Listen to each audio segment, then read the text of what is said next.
সকালের সমস্ত বাসি কাজ সেরে চলে এসেছি এখন দোকানের কাজ নিয়ে, আর এখন ডিম সিদ্ধ বসাতে যাচ্ছি।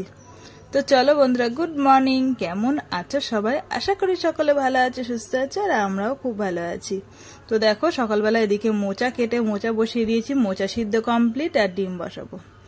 আর এখন চলে এসেছি, দেখো আজকে তোমাদের দাদাভাই জানো তো অনেক বড় বড় দুটো অর্ডার রয়েছে। অনেক বড় বড় বলতে বিশাল বড় ভেবো না, আমাদের কাছে অনেক বড়। যেহেতু আমাদের ছোট একটা চপের দোকান, তোমরা জানো, একটু যেই অর্ডার পেয়েছি আমাদের কাছে ভীষণ একটা আনন্দ, ভীষণ বড় বড় মনে হচ্ছে। যাই হোক, আজকে সারাদিন কিন্তু পুরো ব্যবসাটা নিয়েই আমি তোমাদের সঙ্গে ভিডিওটা শেয়ার করব, যেহেতু সংসারের সমস্ত কাজ মা করছে।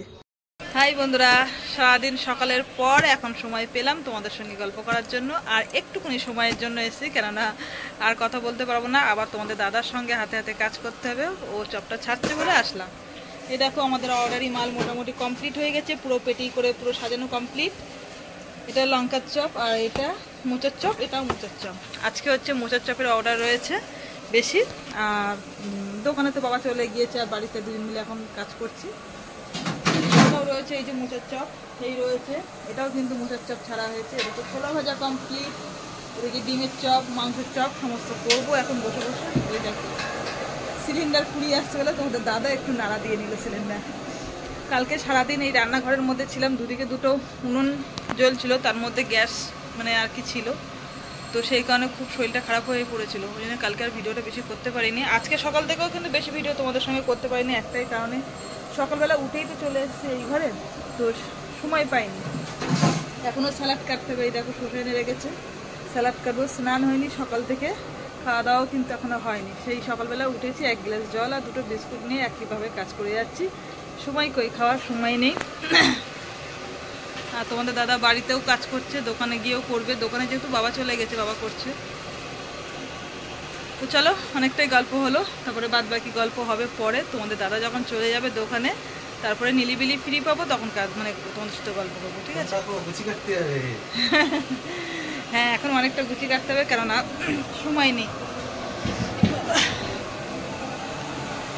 যেহেতু মোচার চপের অর্ডার রয়েছে তো আজকে, এই দেখো এই হচ্ছে গুছি কাটবো বসে বসে। গুছি কাটার পর কিন্তু আবার চপ ভাজা হবে, ঠিক আছে? তো চলো পরে তোমাদের সঙ্গে গল্প করবো, কেননা এখন গল্প করলে না কাজের প্রচুর লেট হয়ে যাবে। যেহেতু ওদের সময় মতন মাল দিতে হবে, মাল না দিলে ওরা আবার ইফতার করতে পারবে না, ঠিক আছে? চলো। তো মোটামুটি কাজ করা পুরো কমপ্লিট, চপ ভাজা কাজ বলতে চপ ভাজা কমপ্লিট। আর এখন ভাতের থালা নিয়ে, এই বাবা ফোনটা পড়ে যাচ্ছিলো, ভাতের থালা নিয়ে দাঁড়িয়ে পড়েছি, কেননা বসে খাওয়ার সময় নেই, এখন স্নান করিনি। এই যে ইনি তাড়াতাড়ি খেয়ে দোকানে যাবে বলে চপ চপ একটা চপ নিয়েছে, ও অর্ধেক আমি অর্ধেক। দেখো ডালের সঙ্গে চপ কিন্তু বেশ ভালোই লাগে, তাই না? ও তো গপ গপ করে খেয়ে নিচ্ছে, ওর খিদে পেয়েছে। আর আমি ও দোকানে বেরোবে বলে তাড়াতাড়ি খাচ্ছে, আমিও এখন খাবো, খেয়ে রান্নাঘর পুরো পরিষ্কার করবো। শুধু গ্যাসটা রয়েছে, আর সব মোটামুটি পরিষ্কার করেছি। এবারে বাসন কুসন মাজবো, বেলা তো অনেক হয়েছে, এখন প্রায় 4:30 বাজে। ও যেহেতু দোকানে ধরবে 4:30 বাজে, যেহেতু ইফতার আছে তো তাড়াতাড়ি করছে, বেচাকেনা করবে, দোকানে গিয়ে মাল ভাজা কমপ্লিট হলো। তো চলো খাওয়া দাওয়া সেরে নিই, এবার পরে গল্প করছি। তো খাওয়া দাওয়া কমপ্লিট, এবারে যাবো স্নান করতে যাব। তো তার আগে ভাবলাম বাসনগুলো মেজে নিই। এই যে বাসনগুলো যদি এখন মেজে রাখি তাহলে সকালবেলা উঠে আর কিন্তু অসুবিধা হবে না। তো সেই কারণে বাসনগুলো মাজবো আর মাথা ঘষবো। এখন বেলা হয়েছে 5টা বাজে, অসুবিধা হবে না, কেননা চুলটা ছেড়ে দিলে এমনিই শুকিয়ে যাবে। আর রাতে তো এমনি আমি চুল ছেড়ে শুই, অসুবিধা হয় না। তো সেই কারণে যখন যেরকম পরিস্থিতি তখন সেটা মানিয়ে নিতে হবে। এখন পরিস্থিতি আমার 5টার সময় স্নান করা, কিচ্ছু করার নেই, 5টার সময় স্নান করতে হবে। কষ্ট হচ্ছে একটাই কারণে, যেহেতু অবেলা ভাত খেয়েছি, অবেলা খাই 4টে 4:30 খাই, এখন 5টা বেজে গেছে। ভাত খেয়ে উঠেছি, কিছুটা কাজ করলাম, এবার বাসনগুলো সব বের করেছি, পুরো মেজে ঘষে একবারে স্নান করে উঠবো, তারপরে স্যালাড কাটবো, ঠিক আছে? চলো, গল্প করলে দেরি হয়ে যাবে, কেননা দেরি তো অলরেডি হয়ে গেছে। স্নান করে উঠে সমস্ত জামা কাপড় মেলে দিয়েছি, বাইরে আর মেললাম না, যেহেতু সন্ধে হয়ে গেছে। দেখো পুরো সন্ধে হয়ে গেছে বাইরে। আর এখন লঙ্কা নিতে এসছি, এই ঘরে লঙ্কা নেবো আর পেঁয়াজ নেবো। এই যে অন্ধকার দেখা যাচ্ছে না, এই দেখো ছাড়াবো সন্ধ্যেবেলা বসে বসে, তো সেই জন্য তুলে নিচ্ছি।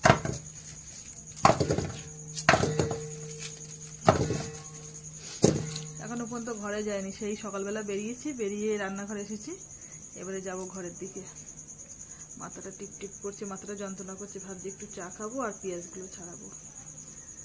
চলো, এখন সন্ধ্যা হয়ে গেছে, ঘরে এসে দেখছি পরি ঘুমাচ্ছে, ডাকছি দেখো ওঠার নাম নেই। সন্ধ্যা হয়ে গেছে, ডাকছি, বলছি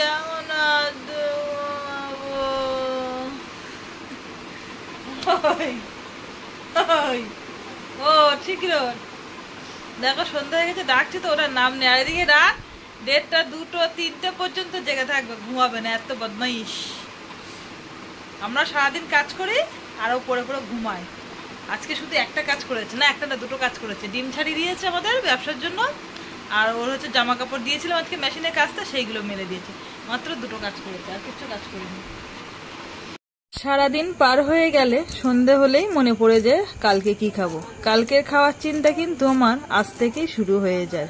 তো কটা কলার খোলা ছিল ফ্রিজে, তোমাদের পরি আর কি খেতে খুব ভালোবাসে, তো সেই কারণে কলা রান্না করলে কলার খোলাগুলো রেখে দেওয়া হয়।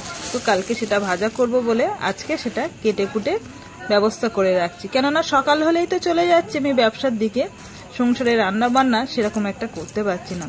তো ভাবলাম আজকে সেগুলো রাতে কেটে কুটে রাখি, তাহলে সকালবেলা আর খুব একটা অসুবিধা হবে না, ঝপঝপ করে রান্না করে নেব। আর কয়েকটা উচ্ছে ছিল, উচ্ছেগুলোও কেটে নিচ্ছি। দেখো আমার খোলাগুলো পুরো কমপ্লিট, এর মধ্যে কিন্তু লাউর খোলাও আছে আর কাঁচকলার খোলা আছে। পেঁয়াজ লঙ্কা ছাড়ানো কমপ্লিট, এবারে এগুলো বেছে বুঝে পরিষ্কার করে রেখে দেবো, সকাল হলে রান্না একদম শুরু করে দেবো। আর এদিকে ঘর বাড়ি পরিষ্কার করা হয়নি বলে মা আবার ঘর মোছাটা নিয়ে একটু ঘর বারান্দাগুলো মুছে দিচ্ছে। জানো তো মায়ের শরীরটা খারাপ ছিল, এখন একটু ভালো আছে, তো বেশ খানিকটা মা কিন্তু কাজ করছে, ব্যবসার কাজেও আমাদের সঙ্গে হেল্প করছে, আবার সংসারের কাজের সঙ্গেও আমাদের হেল্প করে দিচ্ছে। একটা মানুষ যদি পাশে থাকে সংসারে কিন্তু অনেকটাই হেল্প হয়, তাই না? সেই ঘুম থেকে উঠে একভাবেই কাজ করে যাচ্ছি, নিজেকে একটু সময় দেব বা একটু শান্তি করে বসে একটু টিভি দেখব, তাও সময় পায় না। তো সমস্ত কাজ ওদিকে কমপ্লিট, পড়ি ওদিকে পড়ির বই খাতাগুলো একটু গুছিয়ে রাখছি, যেহেতু অনেকটা বই তো ও গোছানোর সময় পায় না। তো সন্ধ্যেবেলা বললাম তুই একটু বই খাতাগুলো গোছা, আর আমি এদিকে দেখো কাঁচা জামা কাপড় নিয়ে বসে পড়েছি ভাঁজ করতে। আর আমার কাঁচা জামা কাপড়ের গন্ধ শুকতে ভীষণ ভালো লাগে, একটা সার্ফের যে একটা সুন্দর সুগন্ধ খুব ভালো লাগে। তো সারাদিন সময় পাই না তেমন একটা, সন্ধ্যের পর কিন্তু ঘরবাড়িগুলো নিয়ে একটু বসি আর কি, যেখানে যা জিনিসপত্র থাকে একটু গুছিয়ে নিই, এদিক ওদিক এলোমেলো হয়ে থাকে সেগুলো একটু গোছানোর চেষ্টা করি, আর তার সঙ্গে একটু টিভিটা ছেড়ে দিই। কি বলতো, টিভি দেখলে আর কাজ করলে মনটা কিন্তু বেশ ভালো লাগে, তাই না বলো? ঘরের ভিতরে তো সেরকম কেউ থাকে না যে গল্প করব, বাইরে থাকলে সব জায়েরা শাশুড়া মিলে একসঙ্গে বসে গল্প করি, সময়টা যেন কখন কেটে যায়। সারাদিন কাজ করি, তারপরে সন্ধ্যের পর টুকটাক ঘর গোছানো কাজ করি, তারপর রাতে চলে আসি রান্না করতে। ভাত বসিয়ে দিয়েছি, ভাত হয়ে এসেছে, আর একটু কয়েকটা শর্ট ভিডিও বানাবো, তো তার জন্য সাজুগুজু করেছি বলতে শুধু স্রেফ কানেরটা পরেছি, এবারে যে ড্রেসটা পরবো, কয়েকটা শর্ট ভিডিও বানাবো। যেহেতু 2 দিন ধরে শর্ট ভিডিও করা হয়নি, সময় পাচ্ছিলাম না, শরীরটাও ভালো ছিল না, আজকে একটু শরীরটাও ভালো আছে, মনটাও ভালো লাগছে, তো ভাবলাম শর্ট ভিডিও বানাবো। তো চলো বন্ধুরা, আজকে ভিডিওটা এখানেই শেষ করবো, কেননা রাতে সমস্ত কাজবাজ কমপ্লিট, ভাত তো হয়ে গেছে, রাতে রান্না, আর তোমাদের দাদা বাড়ি আসবে, আসলে একসঙ্গে খাওয়া দাওয়া করে শুয়ে পড়বো। আজকে আর সারাদিন শুইনি, জানো তো, আজকে বলে না কয়েকদিন হয়েছে শোয়া হচ্ছে না, যাই হোক সময় পাচ্ছি না, তো সেই কারণে। আর 2 দিন বাকি আছে, 2 দিন পরের থেকে তারপরে সময় পাবো, যেহেতু রমজান মাসের একটু চাপটা বেশি থাকে বলে শোয়া হচ্ছে না, কাজের চাপটা বেশি। যাই হোক চলো, তোমাদের সঙ্গে গল্প করলে ভাতটা আমার গলে যাবে, তো রাতের খাওয়া আমাদের একদম নষ্ট হয়ে যাবে। তো যাই হোক চলো, আজকের মতন ভিডিওটা এখানেই শেষ করছি, সবাইকে গুড নাইট, টাটা।